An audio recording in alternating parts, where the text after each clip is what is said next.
దేవుని వాక్యాన్ని వినేవారు ధన్యులు, దేవుని వాక్యాన్ని చదివేవారు ధన్యులు, వినే వాక్యాన్ని గైకొనేవారు కూడా మరి ధన్యులు. హల్లెలూయా.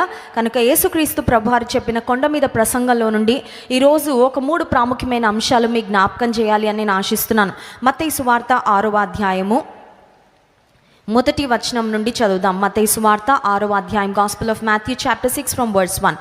మనుషులకు కనబడవలెనని వారి ఎదుట మీ నీతి కార్యము చేయకుండా జాగ్రత్త పడుడి, లేని ఎడల పరలోకమందున్న మీ తండ్రి యొద్ద మీరు ఫలము పొందరు. 2వ వచనం అందరం చదువుదామండి. కావున నీవు ధర్మము చేయనప్పుడు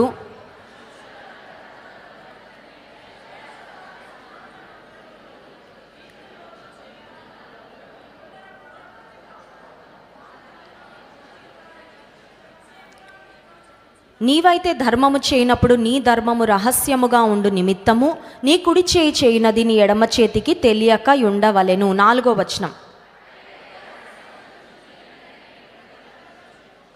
చాలండి.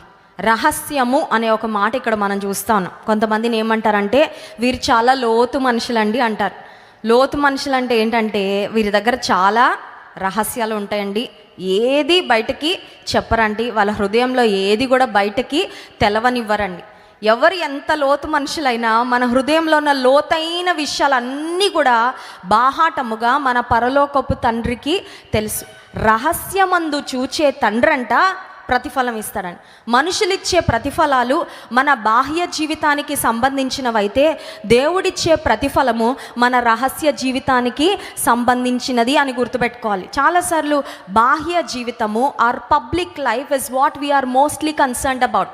బయట మనుషులు చూసే విధానంలో మనం జాగ్రత్తగా ఉండాలని చాలా జాగ్రత్త పడుతూ ఉంటాం. ఎంత చెడ్డవారైనప్పటికీ మనుషులకు కనబడేటప్పుడు మాత్రం చాలా మంచివారుగా ఉండాలని తమ లెవెల్ బెస్ట్లో ప్రయత్నం చేస్తూ ఉంటారు. ఎందుకంటే నా రహస్య జీవితం ఎలా ఉన్నప్పటికీ సమాజంలో కొంచెం గౌరవప్రదంగా ఉండాలండి, సమాజంలో కొంచెం మంచి పేరు తెచ్చుకోవాలండి, సమాజం దృష్టిలో కొంచెం విలువ తెచ్చుకోవాలండి అని బాహ్య జీవితము బహిరంగ జీవితం విషయంలో చాలా జాగ్రత్తగా ఉంటాం. అందుకే పబ్లిక్లోకి వెళ్ళినప్పుడు నోరు తెరవాలంటే 2 సార్లు ఆలోచిస్తాం కదండి. పబ్లిక్లోకి వెళ్ళినప్పుడు ఒక పని చేయాలంటే 2 చుట్టూ చూస్తూ ఉంటాం కదా. ఏదైనా ఒక పని చేయాలంటే పబ్లిక్లో కింద పడ్డాం అనుకోండి, ముందు నా కాలు ఇరిగిందా, నా చెయ్యి ఇరిగిందా, నా బట్ట చిరిగిందా అని ఏం చూస్తాం, ఎవరెవరు ఉన్నారు, ఎవరెవరు చూశారు, ఎవరెవరు నవ్వారు, ఇది బాగా పట్టించుకుంటూ ఉంటాం. ఎందుకంటే we are more concerned about people's opinions about us. మన గురించి ఎవరు ఏమనుకుంటున్నారో ఇదే ఆలోచన. ఒక మాట చెప్పమంటారా, ఎంతసేపు వారేమనుకుంటున్నారు వీరేమనుకుంటున్నారు అనే ఆలోచనలో if you are caught up, ఆలోచనే కనుక నీ మనసులో ఎక్కువ మెదలాడుతుందంటే నీవు మనుషుల దయను సంపాదించుకోవడానికి ఎక్కువ ప్రయాస పడుతున్నావని అది ఒక పెద్ద ప్రూఫ్ అన్నమాట. చాలాసార్లు మనకి మనుషుల దగ్గర మంచి పేరు, మనుషుల ఎదుట అప్రూవల్ కావాలా, మనుషుల దగ్గర నేను ఓహో శబాష్ అని అనిపించుకోవాలని ఎక్కువగా అదే ఆలోచన. కానీ దేవుడు మన అంతరంగాన్ని చూస్తున్న దేవుడు మనుషుల కొరకు మనం ఎక్కువ ఆలోచిస్తూ ఉంటే ఆయన బాధపడతాడండి. ఎందుకంటే మనల్ని సృజించింది మనుషులు కాదే, మనల్ని నడిపిస్తుంది మనుషులు కాదే, మనకు జీవం ఇచ్చింది, మనలో జీవం పోసింది మనుషులు కాదే, దేవుడు. ఆయన ఉన్నాడు మన వెనకాల, ఈ జీవితం వెనకాల, ఈ ఊపిరి వెనకాల, ఈ ఆయుష్ వెనకాల దేవుని చిత్తము, దేవుని సంకల్పము, దేవుని ప్రణాళిక, దేవుని ఉద్దేశం ఉంది. నిన్ను కంట్రోల్ చేస్తున్నాడు. ఒకవేళ ఒక మనిషి అయితే నువ్వు చాలా ఒక పొరపాటులో ఉన్నావన్నమాట, ఒక నెట్లో ట్రాప్ అయి ఉన్నావని గుర్తించాలి. ఎంత త్వరగా ఆ ఆలోచన నుండి, ఆ ఆలోచన విధానం నుండి బయటపడతావో అప్పుడే నువ్వు సరిగ్గా యథార్థంగా నమ్మకంగా దేవుని కొరకు జీవించగలవు. ఇక్కడ యేసుక్రీస్తు ప్రభువారు ఇచ్చుటను గురించి చెప్తా ఉన్నారు. ఇచ్చేటప్పుడు అంట జాగ్రత్తగా ఉండాలంట. ఇవ్వడం తప్పు అని చెప్పట్లేదండి, పుచ్చుకొనుట కంటే ఇచ్చుట ధన్యము. God's people should be givers. ఎప్పుడు చెప్తా ఉంటాం, దేవుని ప్రజలు ఇచ్చేవారిగా ఉండాలి, నీవు ఇతరులకు ఇచ్చే వ్యక్తిగా ఉండాలి, నీ దేవుని కొరకు ఇచ్చే వ్యక్తిగా ఉండాలి. ఈ రోజుల్లో మనుషులంతా బిజినెస్ మైండ్ తయారైపోయింది కదండి. ఎవరైనా ఒక కనెక్షన్ దొరికిందంటే, ఒకరు పరిచయం అయ్యారంటే వీరి నుండి నేను ఎలా మేలు పొందుకోవాలి అని మాత్రమే ఆలోచన చేస్తారు. అంతే. ఈ రోజుల్లో బిజినెస్ మైండ్ అలా తయారైపోతుంది మనుషులకి. నేను ఏం చేసినా నాకు ఏ ప్రతిఫలము వస్తుంది, నాకు ఎవరి వలన ఏ మేలు కలుగుతుంది అనే ఆలోచన. సో మనుషులు ఎక్కువ నేను ఎలా పొందుకోవాలని ఆలోచిస్తున్నారు, కానీ దేవుని బిడ్డల యొక్క ఆలోచన ఎలా ఉండాలంటే నేను ఏమి ఇవ్వగలను, నేను ఇతరులకు ఎలా దీవెనకరంగా ఉండగలను, అది దేవుని మనసు. యేసుక్రీస్తు ప్రభువారు మత్తయి సువార్త 6వ అధ్యాయంలో ఇచ్చుటను గురించి మాట్లాడుతూ, మీరు ఇచ్చే సమయంలో ధర్మము చేయనప్పుడు ఎలా చేయాలంటే 2వ వచనం చూడండి, మనుష్యుల వలన ఘనత నొందవలెనని వేషధారులు సమాజ మందిరములలో వీధులలో చేయులాగున మీ ముందర బూర ఊదింప వద్దు, వారు తమ ఫలము పొంది ఉన్నారని నిశ్చయముగా మీతో. మనుషులు చూడాలని మాత్రమే చేసేవాళ్ళు ఉంటారండి. వారు ప్రేమతో చేయరు, వారు ఇతరుల మీద కన్సర్న్తో చేయరు, వారు కేవలం గుర్తింపు కొరకు మాత్రమే చేస్తారంట. అర్థం ఏంటంటే వారి యొక్క ఆలోచనలు సరిగ్గా లేవు. ఇవ్వడం అనేది మంచిదే, దానం చేయడం అనేది మంచిదే, ధర్మం చేయడం అనేది మంచిదే, కానీ ఆ ధర్మం చేయడం వెనకాల ఉన్న ఉద్దేశం చూసారా, ఆ ఉద్దేశం బాగాలేదు. ఇప్పుడు యేసయ్య అంటున్నాడు, మీరు మంచి పనులు చేసినా తప్పుడు ఉద్దేశంతో చేస్తే పరలోకపు తండ్రి వలన మీరు ఫలము పొందరు. చాలాసార్లు మనం అనుకున్న మంచి పనే కదండి చేస్తుంది, మంచి పనే చేస్తున్నావు కరెక్టే, కానీ నువ్వు తప్పుడు ఉద్దేశంతో చేస్తే ఆ మంచి పనికి నీకు పరలోకమందున్న తండ్రి నుండి ఫలము రాదు. So God did not condemn the deed, but God condemn the motive. యేసుక్రీస్తు ప్రభు సరైన దృక్పథంతో నీవు ఏం చేసినా చేయాలి. అందువలన దేవుని ప్రజలు ఒక పాట పాడినా, ఒక ప్రార్థన చేసినా, ఒక ఆరాధన చేసినా, దేవుని సంఘానికి ఏదైనా ఇచ్చినా, దేవుని కొరకు ఏదైనా వాడబడినా, ఇతరులకు దేవుని ప్రేమ చూపించినా ఒకసారి సెల్ఫ్ చెక్ చేసుకోవాలి. ఏమనంటే నేను మంచి ఆలోచనతో చేస్తున్నానా, లేకపోతే ఏదన్నా తప్పుడు ఆలోచనతో నేను చేస్తున్నానా, తప్పుడు ఉద్దేశాలతో నేను చేస్తున్నానా. నాకు తెలుసు, ఒక తల్లి నా దగ్గరకు వచ్చి చెప్పింది, అమ్మ ఒక అబ్బాయి, ఒక యవనస్తుడు మా ఇంటికి రావడం స్టార్ట్ చేశాడు. ఆ అబ్బాయి వేరే ఊరు, వేరే గ్రామానికి చెందిన వ్యక్తి, రాజమండ్రికి కొత్తగా వచ్చాడు. సరే మంచి అబ్బాయి కదా అని నేను కొంచెం దగ్గర చేశాను. మా ఇంటిలో ఒక ఫ్యామిలీ మెంబర్లా కలిసిపోతూ ఉన్నాడు, చాలా సంతోషించాను నేను కూడా. సరే ఆ అబ్బాయికి నేను ఒక అక్కలాగా నేను అబ్బాయిని ఆదరిద్దాము, పాపం తల్లిదండ్రులకు దూరంగా ఉన్నాడని ఆదరించడం ప్రారంభించింది ఈ సహోదరి. ఈ సహోదరికి ఒక చక్కని కుమార్తె ఉంది. సరే ఆ కుమార్తె కూడా అబ్బాయిని ఏమని పిలుస్తూ ఉందంటే అన్నయ్య అన్నయ్య అని పిలుస్తూ ఉంది. పిలుస్తూ ఉంటే కొన్ని రోజులు అయ్యాక ఈ అబ్బాయి అన్నాడు, మీ అమ్మాయికి అంటే నా చెల్లికి నేను ట్యూషన్ చెప్తాను అన్నాడు. తల్లి అనుకుంది, ట్యూషన్ చెప్తాను అంటున్నాడు, మంచిదే కదా, మా అమ్మాయికి బాగా చదువు వస్తుందని ట్యూషన్ చెప్పిస్తూ ఉంది. ట్యూషన్ చెప్పిస్తా ఉన్న క్రమంలో ఒకరోజు ఈ అబ్బాయి ఒక డైలాగ్ వదిలాడు. లోపల ఏముంటుందో అది ఏదో ఒక రోజు బయటకి హృదయం నిండి ఉన్న దాన్ని బట్టి నోరు మాట్లాడుతుందండి. కొన్నిసార్లు మనుషులు వారి మనసులో ఉన్న తప్పుడు అభిప్రాయాలు అన్నిసార్లు బయట పెట్టకపోయినా, ఎంత జాగ్రత్త పడినా 1 మినిట్ ఉంటుంది, సడన్గా వస్తుంది బయటకి. ఆ పసిగట్టాల జ్ఞానం కలిగిన వారు గమనించుకుంటారు. ఒకరోజు సడన్గా అన్నాడంట ఆ యవనస్తుడు, మీ అమ్మాయికి నేను ఊరికే ట్యూషన్ చెప్తున్నా అనుకుంటున్నారా, మీ అమ్మాయి విషయంలో నాకు కొన్ని ఉద్దేశాలు ఉన్నాయి, ఊరికే చెప్తున్నానా, ఫ్రీగా అనుకుంటున్నారా అంటే ఇంటల్లుడు అవ్వాలనో ఏదో ఆలోచనలతో ప్లానింగ్తో వచ్చాడనమాట అబ్బాయి. మంచిగా కనబడుతున్నాడు, పైకి ఏదో వీళ్ళకి హెల్ప్ చేస్తున్నట్టు కనబడుతున్నాడు, పైకి చాలా ఆత్మీయుడిగా కనబడుతున్నాడు, కానీ ఉద్దేశాలు మాత్రం దురుద్దేశాలు. ఆ సహోదరి ఎప్పుడైతే నాతో వచ్చి ఆ విషయం షేర్ చేశానని చెప్పాను, ఆ అబ్బాయిని ఇంకా మీ ఇంటికి రానివ్వకండి. ఎందుకంటే ఆ అబ్బాయి మీ ఇంటికి మంచి ఉద్దేశాలతో పైకి బాగానే కనబడుతున్నాడు, పైకి మీకు సపోర్టివ్గా ఉన్నట్లు, మీ దగ్గర సపోర్ట్ పొందుకుంటున్నట్లు కనబడుతున్నాడు, కానీ కేవలం ఇంటర్ ఫస్ట్ ఇయర్ చదువుతున్న మీ అమ్మాయి పెళ్లి గురించి ఇప్పుడే ప్రణాళికలు వేసేస్తున్నాడంటే ఆ అబ్బాయి సరైన వ్యక్తి కాదు. ఎందుకు చెప్తున్నానంటే యేసుక్రీస్తు ప్రభువారు చెప్పిన మాట, మీరు దానం చేయండి, ధర్మం చేయండి, సహాయం చేయండి, బట్ మనుషులు చూచినట్లుగా, ఒకవేళ నీ ఉద్దేశమే కనుక మనుషుల మెప్పు కొరకైతే 4వ వచనంలో ఉంది, అట్లయితే రహస్యమందు చూచు నీ తండ్రి నీకు ప్రతిఫలము పరలోకపు తండ్రి ఎప్పుడు ఇస్తారు అంటే, కుడి చేత్తో చేసినది ఎడమ చేతికి తెలియకుండా. కొంతమంది ఎవరికైనా సహాయం చేస్తా అంటారు, నేను చేసిన ఈ సహాయాన్ని గురించి నువ్వు వెళ్ళి 10 మందికి చెప్పాలా, అలా అంటున్నారంటే ఖచ్చితంగా నీవు ప్రజల మెప్పు కోరుకొని చేస్తున్నావు. కానీ నువ్వు చేస్తూ ఒక సహాయము ఎవరికి చెప్పకండి. కొంతమంది అండి మెడికల్ సెంటర్ కన్స్ట్రక్షన్ స్టార్ట్ అయిన తర్వాత కొంతమంది దేవుని బిడ్డలు వచ్చి, మాకు ఈ కాంట్రిబ్యూషన్ ఇవ్వాలని దేవుడు ఆలోచన ఇచ్చాడు, కానీ మా పేరు మాత్రం చెప్పద్దు అని కొంతమంది చాలా ఇన్సిస్ట్ చేశారండి. మా పేరు మాత్రం వద్దండి, ఎందుకంటే ప్రాబబ్లీ వాళ్ళ ఉద్దేశము మనుషులకు తెలియకపోయినా పర్వాలేదు, దేవునికి తెలుసు. అట్లని పేరు ఉంటే వారు ఏదో మనుషుల మెప్పు కోరుకుంటున్నారని I'm not trying to say that. ఇప్పుడు ఒక కార్యం చేశారంటే, నువ్వు ఎవరికైనా సహాయం చేస్తుంటే పొరపాటున లేకపోతే ఆ దారిలో వెళ్ళే వాళ్ళు ఎవరో ఒకరు చూస్తారు ఖచ్చితంగా, గమనిస్తారు ఖచ్చితంగా, నిన్ను చూసి ఇన్స్పిరేషన్ పొందుకునేవారు ఉంటారు ఖచ్చితంగా. అయితే ఏ ఉద్దేశంతో చేస్తున్నారు అనేది చాలా చాలా ప్రాముఖ్యము అయినది. యేసుక్రీస్తు ప్రభువారు చెప్పిన మాట ఏంటంటే, మీరు దానం చేయనప్పుడు, ధర్మం చేయనప్పుడు మీ ఉద్దేశాలు ఎలా ఉన్నాయో చాలా జాగ్రత్తగా చూసుకోండి. కేవలం అదొకటే కాదండి, దేవుని బిడలంగా బ్రతుకుతున్నప్పుడు ఆర్ మోటివ్స్ మ్యాటర్. మన ఉద్దేశాలు చాలా జాగ్రత్తగా ఉద్దేశాలు, ఆలోచనలు అనేవి ఎవరికి కనబడవు కానీ దేవునికి అవి చాలా బాగా కనబడతాయి. దేవుడు వాటిని చాలా జాగ్రత్తగా గమనిస్తాడు. God takes into consideration every motive of the human heart. దేవుడు మనిషి హృదయంలో ఉన్న ప్రతి ఆలోచనను దేవుడు చాలా జాగ్రత్తగా పట్టించుకుంటాడు, గమనిస్తాడు. ఉదయకాల సమయంలో దేవుని సన్నిధానానికి వచ్చిన మనము ఒక పరిశీలన చేసుకున్నాం. అదేంటంటే, నేను ఏ విషయమైనా సరే నా అనుదిన చర్యలో ఇతరుల కొరకు చేస్తున్నానా లేకపోతే యథార్థంగా చేస్తున్నాను. కొన్ని మనకి ఇష్టం ఉండదు, కొన్ని మనకి చేయడం ఇష్టం లేకపోయినప్పటికీ మనుషుల కొరకు మాత్రమే మనం చేస్తూ నటిస్తూ ఉంటామండి. లిటరల్గా నటిస్తా. అది నిజంగా యథార్థమైన హృదయంతో చేసే కార్యం కాదు కానీ, but we do it for people's sake.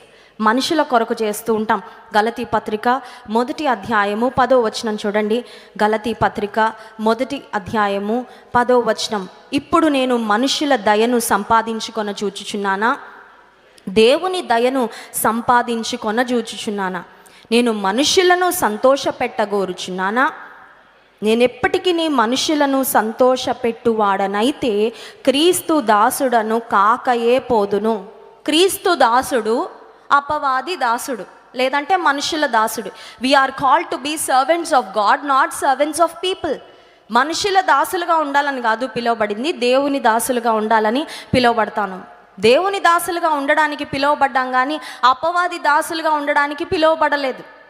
కొంతమంది సాతాను దాసులుగా ఉండి సాతానుని చాలా బిజీ చేస్తారు. సాతాను ఎప్పుడు బిజీ అవుతాడు చెప్పమంటారా?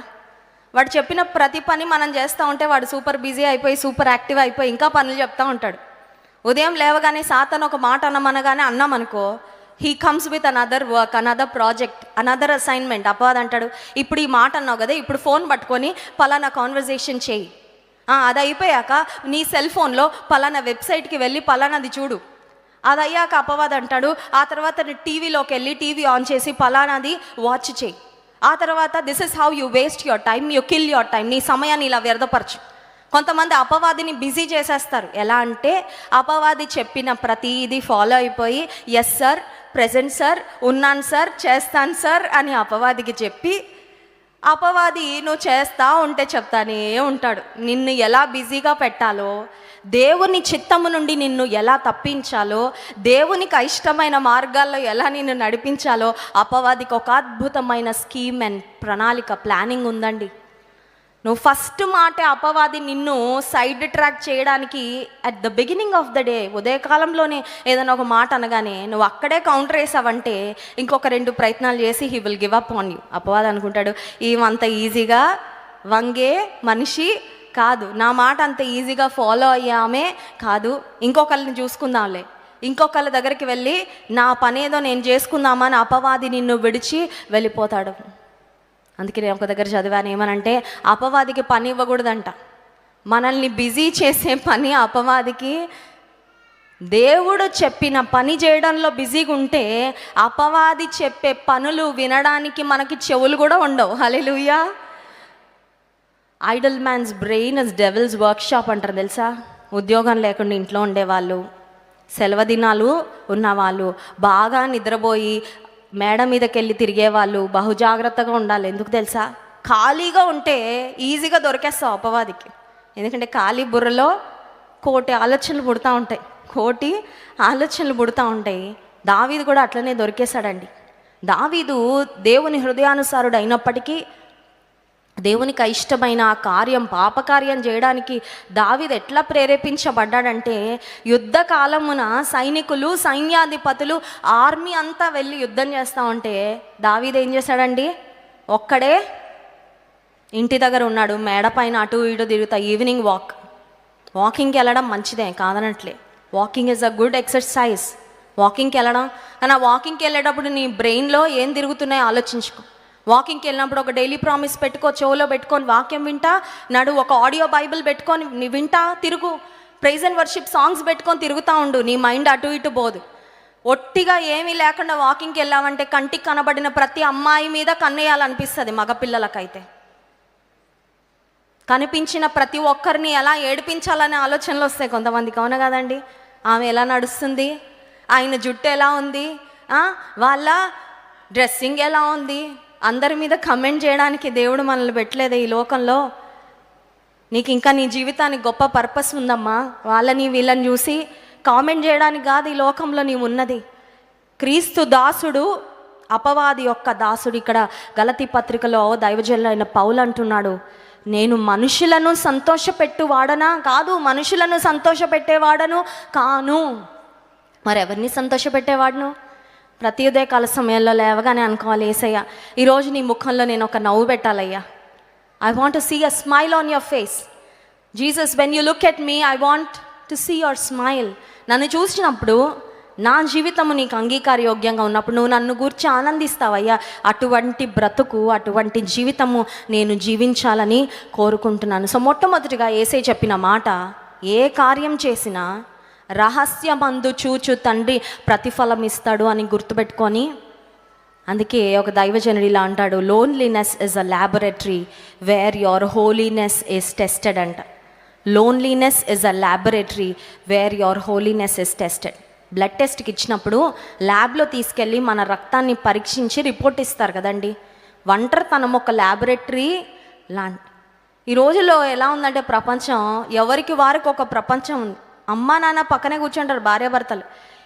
ఈవిడ ప్రపంచంలో ఉంటుంది, ఆయన ప్రపంచంలో, పిల్లలు వాళ్ళ ప్రపంచంలో ఉంటారు. ఒకరి ప్రపంచంలోకి ఒకరు రారు, ఒకరి ప్రపంచంలో ఒకరు జోక్యం ఎవరి ప్రపంచంలో వారు బిజీ, ఎవరి వరల్డ్ వాళ్ళు క్రియేట్ చేసుకుంటూ ఉన్నారు. ఈ రోజుల్లో స్మార్ట్ ఫోన్స్ వచ్చేసి, ఈ సెల్ ఫోన్స్ వచ్చేసి, ఐప్యాడ్లు వచ్చేసి, ట్యాబ్లు వచ్చేసిన తర్వాత ఒంటరితనంలో ఏం చేస్తున్నారో కూడా తెలియట్లేదు. అలాంటి పరిస్థితులు.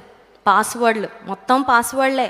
కొంతమంది భార్యలు నా దగ్గరకు వచ్చి ఏడుస్తూ ఉంటారు, అక్క నా భర్త బాత్రూమ్ కూడా తీసుకెళ్ళిపోతాడు అక్క ఫోను. ఎందుకంటే అంత అవసరం ఏంటయ్యా, అంత అవసరం ఏంటి? అందులో తప్పుడు కార్యాలు ఏమైనా ఉంటే నువ్వు దాచుకో. ఇఫ్ యు ఆర్ ట్రాన్స్పరెంట్, నువ్వు మంచిగా ఉంటే నువ్వు ట్రాన్స్పరెంట్గా ఉండదు, భయపడాల్సిన అవసరమో. ఒక భర్తకి జాన్ వెస్లీ గారు చెప్తా ఉంటారు కదా, హార్ట్ పెయిన్ స్టార్ట్ అయిందంట. హార్ట్ పెయిన్ స్టార్ట్ అవ్వగానే ఎమర్జెన్సీకి కాల్ చేయన్నాడంట. భార్య అనిందంట, నీ సెల్ ఫోన్ పాస్వర్డ్ చెప్పనిందంట. సెల్ ఫోన్ పాస్వర్డ్ చెప్పాను కానీ అలా చదువుకొని తగ్గిపోయింది అన్నాడంట.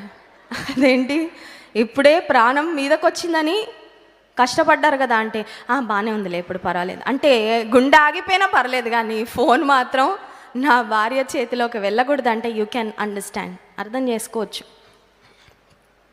రహస్యమందు చూచి మీ తన ఒంటరితనంలో ఎంత యథార్థంగా, ఎంత పరిశుద్ధంగా, ఎంత నమ్మకంగా, ఎంత యోగ్యంగా బ్రతుకుతామో దాన్ని బట్టి మన బహిరంగ జీవితంలో దేవుడు ఆశీర్వాదము, దీవెన అనుగ్రహిస్తాడు. Hallelujah. So number 1, our own motives, మన ఉద్దేశాలు. రెండవదిగా ఎదుటి వారి యొక్క ఉద్దేశాలు. నేను చెప్పాను కదా ఇందాక ఒక మాట, మనం మన గురించి కంటే ఎదుటి వాళ్ళ గురించి ఎక్కువ ఆలోచించేస్తూ ఉంటాం కొన్నిసార్లు. వాళ్ళు ఏమనుకుంటారో, వాళ్ళేమి భావిస్తున్నారో, వాళ్ళేం చెప్పుకుంటారో నా గురించి అని. చూడండి మత్తయి సువార్త 7వ అధ్యాయం, మాథ్యూ చాప్టర్ 7 వర్స్ 1. మత్తయి సువార్త 7వ అధ్యాయం 1వ వచనం, మీరు తీర్పు తీర్చకుడి, అప్పుడు మిమ్మును గూర్చి తీర్పు తీర్చబడదు. 5వ వచనం, వేషధారి, మొదట నీ కంటిలో ఉన్న దూలమును తీసుకొనుము, అప్పుడు నీ సహోదరుని కంటిలో ఉన్న నలుసులను తీసివేయుటకు నీకు తేటగా కనబడును. రెండవదిగా యేసుక్రీస్తు ప్రభువారు చెప్పిన మాట ఏంటంటే, don't judge, don't be judgemental.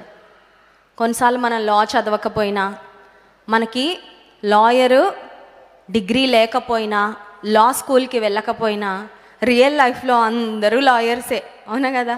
ఎందుకంటే we love to judge other people. ఇతరులని జడ్జ్ చేయడంలో కొన్ని విషయాలు ఉంటాయండి. మొట్టమొదటిగా వీ జడ్జ్ పీపుల్స్ మోటివ్స్. అసలు ఎదుటి వ్యక్తి మనసులో ఏముందో మనకు తెలీదు. మన మనసులో ఏముందో మనకొకరికే తెలుసు, పక్కన వాళ్ళకి తెలియనట్లే ఎదుటి వ్యక్తి యొక్క హృదయాలోచనలు, రహస్యాలు, అంతరంగము, అసలు వాళ్ళు ఎలాంటి పరిస్థితుల్లో ఉండి వెళ్తున్నారో మనకు తెలియదు. But even though we don't understand people's motives, వాళ్ళు అలా చేశారంటే అందుకు చేశారు, వాళ్ళు అలా ఎందుకుంటున్నారు తెలుసా, వాళ్ళు అలా ఎందుకు చేస్తున్నారో తెలుసా, వాళ్ళు అలా ఎందుకు అన్నారో తెలుసా అని మనుషుల యొక్క అంతరంగము మనకి తెలియనప్పటికీ వి జడ్జ్ పీపుల్స్ మోటివ్స్. ఇతరుల యొక్క అంతరంగము తెలియకుండా ఇతరుల గురించి మనం మాట్లాడుతున్నామంటే ఖచ్చితంగా మన మాటల్లో తప్పే ఉంటుంది. ఎందుకంటే వారి అంతరంగం మనకి తెలియదు. వారు ఎందుకు అన్నారో, వారు ఎందుకు చేశారో, వారు ఎందుకు అలా కనబడ్డారో, వారు ఎందుకు అలా ప్రవర్తించారో మనకు తెలియదు కదా. ఇంకొకటి ఏంటంటే ఇతరులను తీర్పు తీర్చే విషయంలో ఇతరుల పై రూపాన్ని బట్టి తీర్పు తీర్చేస్తూ ఉంటాం, అవునా కదా? ఇతరుల యొక్క పై రూపాన్ని బట్టి తీర్పు, కనబడిన దాన్ని బట్టి నువ్వు ఊహించేసుకుంటావు అనమాట. కనబడిన దాన్ని బట్టి ఒక చిత్రం మన మనసులో మనం ఇమాజిన్ చేసుకొని, ఒకటి కల్పించుకొని, and then you start talking. నువ్వు మాట్లాడతావు నీకు అనిపించినట్లుగా. ఒకసారి ఒక యవనస్తుడు దొంగతనం చేసే అలవాటు ఉంది. దొంగతనం చేసే అలవాటు ఉన్న వాళ్ళకి ఎక్కడ ఏం దొరుకుతుందా అని ఎప్పుడు అదే దృష్టి ఉంటుంది, అవునా కదండి? పచ్చకామెరలోడికి లోకమంతా పచ్చగా కనబడినట్లు దొంగతనం చేసేవాడికి ఎప్పుడు పాకెట్ల మీద, పర్సుల మీద, హ్యాండ్ బ్యాగ్ల మీద, వీటి మీదే ఉంటుంది. ఆ తర్వాత నేల మీద ఎవరైనా డబ్బులు పొరపాటున పడిపోయినాయా, ఏదైనా ఉంగరాలు దొరుకుతాయా, ఎప్పుడు అదే దృష్టి ఉంటుంది. ఎందుకంటే పాపం దాని మీద బ్రతుకుతూ ఉంటాడు కాబట్టి. యవనస్తుడు రోడ్డు మీద వెళ్తూ ఉన్నాడు. మిట్ట మధ్యాహ్నం బాగా ఎండగా ఉంది. దూరంలో ఒక గోల్డ్ చైన్ లాగా ఒకటి ఇట్లా మెరుస్తుందండి. సన్నగా విమెన్ వేసుకుంటారు కదా గోల్డ్ చైన్స్, దూరంగా కనబడతా ఉంది. దగ్గరకు వచ్చే కొద్దీ దాని షైనింగ్ పెరుగుతుంది. అనుకున్నాడు ఇది ఏ దుబాయ్ గోల్డో లేకపోతే గల్ఫ్ గోల్డో అయింటుంది, ఇది మామూలు ఇక్కడ దొరికే గోల్డ్ కాదు, చాలా మేలిమి బంగారము. ఎవరో పాపం వెళ్తా వెళ్తా పోగొట్టుకున్నారు ఈ గోల్డ్ చైన్ అని. వెనక్కి తిరిగి అటు ఇటు చూసి ఎవరికైనా ఇతని మీద డౌట్ వస్తుందని ఆ బంగారం మీద ఉన్న మమకారం, అన్యాయంగా డబ్బు సంపాదించాలనున్న ఆశతో ఆ నేల మీద కనిపించిన దాన్ని నోట్లో వేసుకొని మింగేశాడు.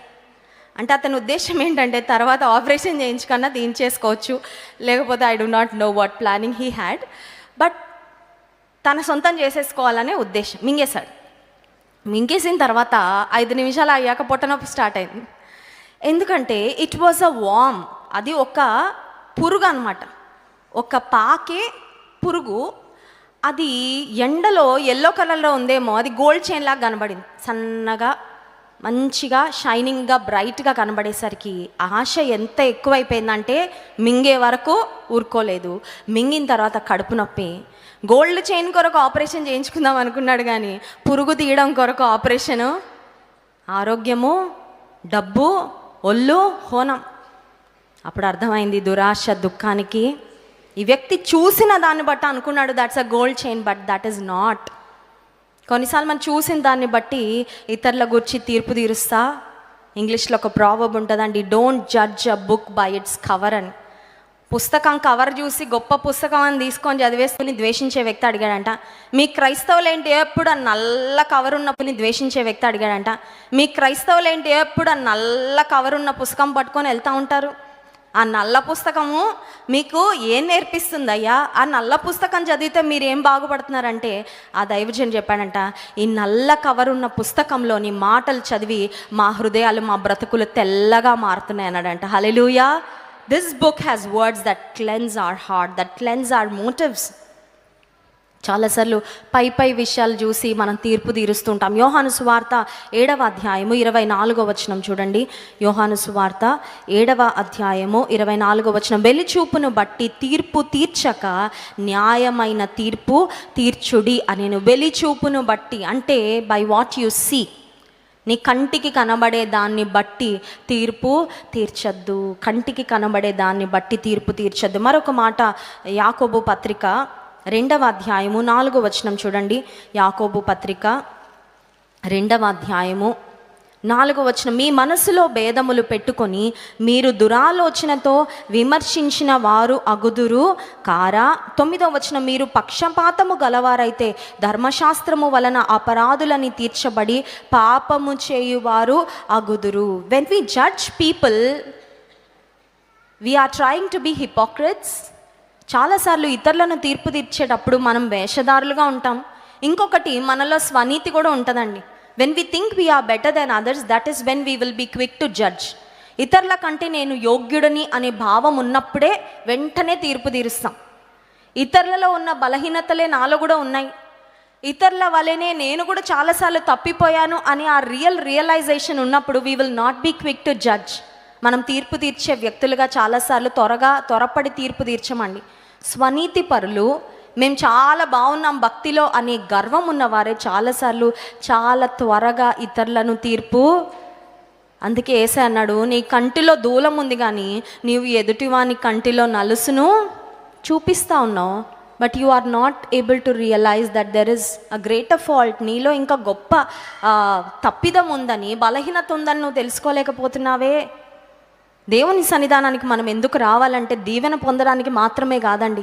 చాలామంది మందిరానికి ఎందుకు వస్తారంటే ఉద్యోగం రావాలి, పెళ్లి జరగాలి, పిల్లలు కలగాలి, పిల్లలు బాగా చదువుకోవాలి, పిల్లలకు ఉద్యోగాలు రావాలి, పిల్లల వివాహాల విషయంలో దేవుడి కార్యాలు జరిగించాలి, మంచి ఆరోగ్యం ఇవ్వాలి, ఆర్థిక సమస్యల నుండి విడుదల చేయాలి. That's it. ఈ లోక సంబంధమైన ఆశీర్వాదాల కొరకు మాత్రమే వస్తారు. కానీ దేవుని సన్నిధి అంతకంటే గొప్పదండి. దేవుని ఉద్దేశం అంతకంటే గొప్పది. ఈ లోకంలో జీవించిన 80, 90, 100 సంవత్సరాల కోసమే కాదు మనం భక్తి చేసేది. నిత్య జీవము కొరకు మనల్ని సిద్ధపరిచేది దేవుని సన్నిధి. నిత్య జీవము కొరకు సిద్ధపడాలంటే ఏం చేయాలి? మంచి ఉద్దేశాలు, ఇందాక చూసాం కదా, మన యొక్క ఉద్దేశాలను దేవుని ఎదుట సరిగ్గా ఉండేవిగా చూసుకోవాలి. రెండవదిగా, ఇతరుల ఉద్దేశాలు ఎరుగకనే, ఇతరుల అంతరంగముని ఎరుగకనే, ఇతరుల యొక్క జీవితాల గురించి తెలుసుకోకుండానే త్వరపడి తీర్పు తీర్చే వారముగా ఉంటే, ఇక్కడ మనం చదివాము, మీరు పక్షపాతము కలవారైతే, యాకోబు పత్రిక 2వ అధ్యాయం 9వ వచనం, ధర్మశాస్త్రము వలన అపరాధులని తీర్చబడి పాపము చేయువారు. అందుకే అంటారు కదా, ఈ వేలు ఇట్లా చూపిస్తే అంట 4 వేలు మనల్ని చూపిస్తే అండి. అవునా కదా అండి? ఇట్లా చూపిస్తాం కదా, ఇట్లా చూపించి గ్రేట్గా ఫీల్ అవుతాం. చూపించే వ్యక్తులు తక్కువ, చూపించబడే వ్యక్తులు తక్కువ, చూపించే వాళ్ళు ఎక్కువ అనుకొని ఇట్లా చూపిస్తాం మనం. కానీ మిగతా వేళ్ళన్నీ మనల్నే చూపిస్తూ ఉన్నాయి, మనలో తప్పిదాలనే మనకి పాయింట్అవుట్ చేస్తూ ఉన్నాయని చాలాసార్లు మనం మర్చిపోతూ ఉంటాం. తీర్పు తీర్చుట. అందుకే 14వ వచనం చూడండి, నా సహోదరులారా, క్రియలు లేనప్పుడు ఎవడైనాను తనకు విశ్వాసము కలదని చెప్పిన ఎడల ఏమీ ప్రయోజనం. విశ్వాసం ఉంది అని చెప్తాం మనం, విశ్వాసానికి తగినట్లు మాత్రం జీవించాం. దేవుడు అంటున్నాడు, నీ విశ్వాసం ఉంది అని చెప్తున్నావు కానీ దానికి క్రియలు జోడించబడకపోతే నీ విశ్వాసం సరైన విశ్వాసమే కాదు. బాడీ ఉంది, ప్రాణం లేదు, ఏం లాభం అండి? బాడీ ఉంది. ఇప్పుడు ఎవరైనా చనిపోతే వారిని సమాధిలో పెట్టే ముందు దేహం అయితే ఉంటుంది, మనిషి కనబడతానే ఉంటాడు, ప్రాణం అయితే ఉండదు. ఏం ఉపయోగం దానివల్ల? అందరు వచ్చి ఏడుస్తూ ఉంటారు, బంధువులు వచ్చి, అయ్యా లేవండి, మీ మమ్మీ వచ్చింది, లేకపోతే మీ నాన్న వచ్చాడు, మీ అన్న వచ్చాడు, మీ తమ్ముడు వచ్చాడంటే లేస్తాడా? మృతమైన దేహము నుండి ఎలాంటి స్పందన ఉండదు. మృతమైన వ్యక్తి ఎవరిని మాట్లాడలేడు, ప్రతిస్పందించలేడు. విశ్వాసం ఉందని చెప్తూ క్రియలు లేకపోతే ఆ విశ్వాసం మృతమైన విశ్వాసం. అంటే that faith is dead faith and it is useless. ఆ విశ్వాసం వలన ప్రయోజనం ఏమీ కూడా లేదు. కనుక 3వ అంశం దగ్గరకు వస్తున్నాను. మొట్టమొదటిగా మనం చూసాం, సరైన ఉద్దేశాలు మనం కలిగి ఉండాలి దేవుని మెప్పు పొందాలంటే. రెండవదిగా మనం చూసాం, ఇతరులను తీర్పు తీర్చే విషయంలో చాలా జాగ్రత్త కలిగి ఉండాలి. 3వ మాట, దైవజనుడైన పౌలు భక్తుడు తన అనుభవంలోంచి మాట్లాడుతూ ఉన్నాడు. తను తీసుకున్న స్టాండ్ ఏంటి, తన యొక్క నిర్ణయం ఏంటంటే, 1 కొరింథీ పత్రిక 4వ అధ్యాయము 3-4 వచనాలు చూడండి. 1 కొరింథీ పత్రిక 4వ అధ్యాయము 3-4 వచనాలు. మీ చేతనైనను ఏ మనుష్యుని చేతనైనను నేను విమర్శింపబడుట నాకు మిక్కిలి అల్పమైన సంగతి, నన్ను నేనే విమర్శించు కొనను, నాయందు నాకు ఏ దోషమును కానరాదు. అయినను ఇందువలన నీతిమంతుడుగా ఎంచబడను, నన్ను విమర్శించువాడు ప్రభువే. దైవజనుడైన పౌలుకు కూడా విమర్శలు ఎదురయ్యాయంట. క్రిటిసిజం, క్రిటిక్స్, 2 రకాలు ఉంటుందండి క్రిటిసిజం. ఒకటేమో సద్విమర్శ అంటారు. గుడ్ క్రిటిసిజం బిల్డ్స్ అస్. కొన్నిసార్లు ఇతరులు మనలో ఉన్న పొరపాట్లు చెప్తే మనకు ఉపయోగపడతాయి సరిదిద్దుకోవడానికి. మనల్ని ప్రేమించి మనలో ఉన్న తప్పిదాలను ఎవరైనా చెప్తే receive them with a positive heart. అని కొంతమంది ఉంటారండి, వారు చేసే criticism that is not real, unrealistic. వారు ఎందుకు క్రిటిసైజ్ చేస్తారంటే నిన్ను చెడుగా లోకానికి చిత్రీకరించడానికి, నీకున్న మంచి పేరును, నీకున్న మంచి సాక్ష్యాన్ని పాడు చేయడానికి క్రిటిసైజ్ చేస్తూ ఉంటారు. ఇంకోటి ఏంటంటే నిన్ను జీవితంలో పైకి వెళ్లకుండా ఆపాలనేది వారి ప్రయత్నం, వారి విమర్శ వలన. దైవజనుడైన పౌలు కూడా విమర్శను ఎదుర్కొన్నాడేమో, అందుకే ఈ మాటలు రాస్తూ ఆయన అంటున్నారు, నన్ను విమర్శించువాడు ప్రభువే. నేను దేవుని ఎదుటికి వచ్చి అడుగుతా, దేవా నన్ను విమర్శించయ్యా. దేవుని ఎదుటకు వచ్చి చాలాసార్లు మనం ఏమడుగుతాం? Lord bless me, Lord bless me అని చేసే ప్రార్థనతో పాటు, దేవా నాలో ఏమైనా తప్పులు ఉంటే ఒకసారి నాకు చూపించాయి అని ఎప్పుడైనా అడిగామండి? దేవుని సన్నిధిలో నన్ను ఆశీర్వదించు ప్రభువా అని చేసుకునే ప్రార్థనతో పాటు, నీకు ఇష్టమైనది ఏముందో నాకు చూపించయ్యా, నీకు ఆయాసకరమైనది ఏముందో నాకు చూపించయ్యా, నీకు అవమానం తెచ్చే కార్యాలు నేను ఏం చేస్తున్నానో చూపించయ్యా, నాలో ఒకవేళ వేషధారి వంటి మనస్తత్వము, ప్రవర్తన ఉందా నాకు చూపించయ్యా అని దేవుణ్ణి అడగగలిగితే దైవజనుడైన పౌలు వలె మనం నిజంగా ధన్యులం అవుతామండి. హల్లెలూయా.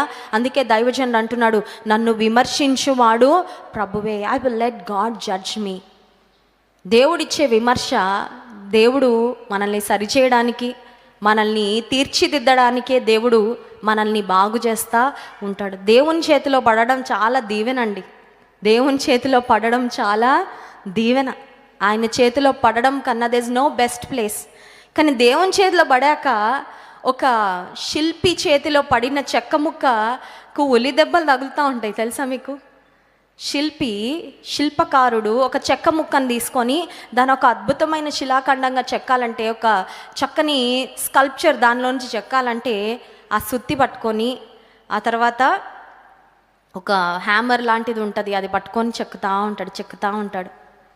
దేవుని చేతిలో పడినప్పుడు కూడా, దేవుని చేతికి అప్పగించుకున్నప్పుడు కూడా, దేవుడు ఇది బాలే, అది కరెక్ట్ కాదు, ఇది కరెక్ట్ కాదు, ఈ విషయంలో నువ్వు సరి చేయబడాలి, ఆ విషయంలో సరి చేయబడాలని దేవుడు మాట్లాడుతూ ఉన్నప్పుడు, దేవుడు ఖండిస్తూ ఉన్నప్పుడు, దేవుడు మనల్ని సరిదిద్దుతూ ఉన్నప్పుడు, ఆయన చేతిలో సరిదిద్దబడితే మనకు దీవెన. హల్లెలూయా. అందుకే ఆంధ్రక్రైస్తవ కీర్తనలో ఒక పాట ఉంటుంది, నన్ను దిద్దుము చిన్న ప్రాయం. మంచి పాట అండి. దేవా నన్ను దిద్దయ్యా. మనం దిద్దుకుంటాం కదండి, అందంగా కనబడడానికి దిద్దుకుంటాం చాలాసార్లు. We try to look good. దైవజనుడు చేసిన ప్రార్థన, నన్ను దిద్దయ్యా, నా బ్రతుకును దిద్దు. ఇప్పుడు దేవుని సన్నిధిలో మన ప్రార్థనలు ఆయనకు చేరాలంటే, ఆయన మన ప్రార్థనలు అంగీకరించాలంటే ఒక్క వచనం చదువుకొని ముగించుకుందాం. చూడండి, యోహాను సువార్త 15వ అధ్యాయము. యోహాను సువార్త 15వ అధ్యాయము. యేసుక్రీస్తు ప్రభువారు చెప్పిన శ్రేష్టమైన అమూల్యమైన మాట. యోహాను సువార్త 15వ అధ్యాయం 10వ వచనం. నేను నా తండ్రి ఆజ్ఞలు గైకొని ఆయన ప్రేమ యందు నిలిచిన్న ప్రకారము మీరును నా ఆజ్ఞలు గైకొని ఎడల నా ప్రేమ యందు నిలిచి యుందురు, నా యందు మీరును. 7వ వచనం, నా యందు మీరును మీ యందు నా మాటలను నిలిచి ఉండిన ఎడల మీకేది ఇష్టమో అడుగుడి, అది మీకు అనుగ్రహింప. మీరు నాలో ఉండండి, నా మాటలేమో మీలో ఉండాలి, మీరేమో నాలో ఉండాలి. దేవుడు కోరుకుంటున్న ప్లేస్ అండి. మనం ఎక్కడ ఉండాలని దేవుడు కోరుకుంటున్నాడు. ఒకవేళ ఇక్కడ ఉన్న యవనస్తుల్ని మీరు ఏ దేశంలో ఉండాలని కోరుకుంటున్నారు, ఎక్కడ సెటిల్ అవ్వాలని కోరుకుంటున్నారంటే, కొంతమంది అమెరికా అంటారేమో, కొంతమంది గల్ఫ్ అంటారేమో, కొంతమంది కెనడా అంటారేమో. నాకైతే అండి అక్కడ సెటిల్ అవ్వాలని ఉందండి. నాకు హైదరాబాద్లో సెటిల్ అవ్వాలని, we like to be in certain places. నేను అక్కడ స్థిరపడితే బాగుండండి, అక్కడ సెటిల్ అయితే బాగుండండి, అక్కడ ఉంటే బాగుండండి నేను కోరుకుంటున్నానని మనం చెప్తా ఉంటాం. కానీ దేవుడు మనం ఏ ప్లేస్లో ఉండాలని కోరుకుంటున్నాడంటే ఆయనలో ఉండాలని కోరుకుంటున్నాడంట. హల్లెలూయా. రాజమండ్రిలో ఉన్నా, హైదరాబాద్లో ఉన్నా, ముంబైలో ఉన్నా, యుఎస్లో ఉన్నా, ఎక్కడున్నా ఆయనలో ఉండాలని ఆయనలో మనం ఉండాలి, ఆయన మాటలు మనలో ఉండాలి. హల్లెలూయా. ఆయన మాటలే, లోకం కాదు. కొంతమంది దేవునిలో ఉన్నామని చెప్తా లోకమే ఉంటుంది లోపలంతా. లోకమేమో మనసు నిండా ఉంటుంది, చెప్పుకునేదేమో దేవునిలో ఉన్నామండి. అప్పుడే చాలాసార్లు దేవునికి ఇష్టంగా బ్రతకకపోతే కొన్నిసార్లు అన్యుల మధ్యలో వీళ్ళు దేవుని బిడ్డలే అంటారండి, కానీ వీళ్ళు దేవుని బిడ్డల్లా ప్రవర్తించరండి అని కొన్నిసార్లు అనిపిస్తా అలాంటి మాటలు వినపడతా ఉంటాయి. ఎందుకంటే దేవుని మాటలు మనలో లేకపోతే మన జీవితము క్రీస్తు ప్రభువును ప్రతిబింబించేదిగా ఉండదు. కనుక మొట్టమొదటిగా మనం జ్ఞాపకం చేసుకున్నాం, మనల్ని మన ఉద్దేశాలను దేవునికి అంగీకారయోగ్యంగా మనం కలిగి ఉన్నప్పుడు మన intentions, when our motives are right, God rewards us. రెండవదిగా ఇతరుల యొక్క ఉద్దేశాలు, ఇతరుల యొక్క క్రియలు తెలుసుకోకుండా ఇతరులను తీర్పు తీర్చటము అది దేవునికి అయిష్టమైన కార్యము అని మనం జ్ఞాపకం చేసుకున్నాం. మనలను విమర్శించువాడు దేవుడే అని గుర్తించి దేవుని చేతులకు అప్పగించుకొని ఆయనలో మనం ఉన్నప్పుడు, ఆయన మాటలు మనలో ఉన్నప్పుడు మనం అడిగినవి ఆయనలో ఉంటే ఎందుకు ఇవ్వడండి? ఆయనలో ఉంటే ఎందుకు దీవించడు? తండ్రి బిడ్డలకి ఇవ్వకపోతే ఎవరికి ఇస్తాడు చెప్పండి? తండ్రి బిడ్డలకి ఇవ్వకపోతే ఎవరికి? నేను చిన్నప్పుడు ఎగ్జామ్కి వెళ్ళే ముందు నా 9th క్లాస్లో 10th క్లాస్లో నా ఫ్రెండ్స్ అందరు నన్ను చాలా హేట్ చేసేవాళ్ళు. ఎందుకంటే ఫస్ట్ థింగ్ బాగా చదువుతానని, రెండవది ఏంటంటే నేను దేవుని బిడ్డనని. మా క్లాస్లో ఎవరు లేరు దేవుని బిడ్డలు, నేను ఒక్కదాన్నే ఉండేదాన్ని. చాలా చాలా హేట్రెడ్ అనమాట మా ఫ్రెండ్స్కి. సరే ఎగ్జామ్స్కి వెళ్ళేటప్పుడు ఒకటే ప్రార్థన చేసేదాన్ని, వాళ్ళందరూ ఎవరి బిడ్డలో నాకు తెలియదు కానీ అయ్యా ఏసయ్యా నేనైతే నీ బిడ్డను కదా, నీ బిడ్డకి ఇవ్వకపోతే ఫస్ట్ ర్యాంక్ నువ్వు ఎవరికి ఇస్తావయ్యా? అందుకే నువ్వు నాకు ఖచ్చితంగా ఇలాగే అడిగేదాన్నండి. ఫార్మల్ ప్రేయర్ కాదు, చాలా ఓపెన్గా, చాలా ఫ్రాంక్గా, చాలా ఇన్నసెంట్గా ఒక డాడీ దగ్గరికి వెళ్ళి ఒక కూతురు కొడుకు ఎట్లా మాట్లాడతారో అలాగే అడిగేదాన్ని. My friends hate me because I'm your child. If you don't give me first rank who will? నువ్వు నాకు ఇవ్వకపోతే ఎవరికి ఇస్తావా ఏసయ్యా, నాకు ఇవ్వాల్సిందే అని అడిగితే ఫస్ట్ ర్యాంకే వచ్చేదండి. హల్లెలూయా. ఎందుకు చెప్తున్నానంటే తండ్రి బిడ్డలకి ఇవ్వకపోతే ఎవరికి? నీకు తండ్రికి ఇష్టమైన బిడ్డగా నువ్వు బ్రతుకు, నీకు కాకపోతే ఎవరికి ఇస్తాడు? ఆశీర్వాదాల దాత ఆయన నిన్ను బ్లెస్ చేయాలని కోరుకున్నాడు. ఆయనలో నీవు ఉంటే, ఆయన మాటలు నీలో ఉంటే నన్ను నిశ్చయంగా దేవుడు ఆశీర్వదిస్తాడు. కళ్ళు మూసుకోండి, ప్రార్థించుకుందాం. పరిశుద్ధుడా మహోన్నతుడా నీకు స్తోత్రాలు. మమ్మల్ని విమర్శించువాడవు నీవే అని జ్ఞాపకం చేసావు ప్రభా, స్తోత్రాలు. ఈ ఉదయకాల సమయంలో మమ్మల్ని మేముగా నీ దయగలిగిన హస్తాలకు అప్పచెప్పుకుంటున్నామయ్యా.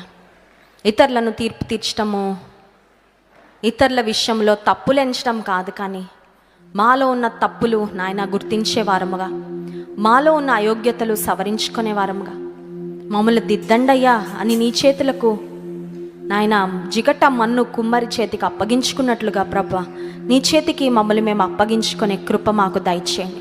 నీలో నిలిచిండే కృప మాకు ఇవ్వండి. నీ సన్నిధానానికి ఏ విధంగా ఈ ఉదయకాల సమయంలో మేము వచ్చామో ప్రభా, నీ సన్నిధిలో ఎలా మేము మోకరించామో, నిలిచి ఉన్నామో, అదేవిధంగా మా జీవితంలో అనుదినము కూడా నీలో నిలిచి నీలోనే సాగే కృప మాకు ఇవ్వండి.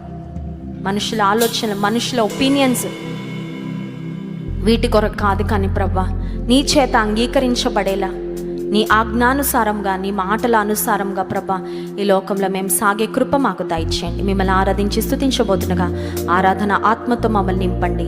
యేసు నామమున ప్రార్థిస్తున్నాం తండ్రి, ఆమేన్.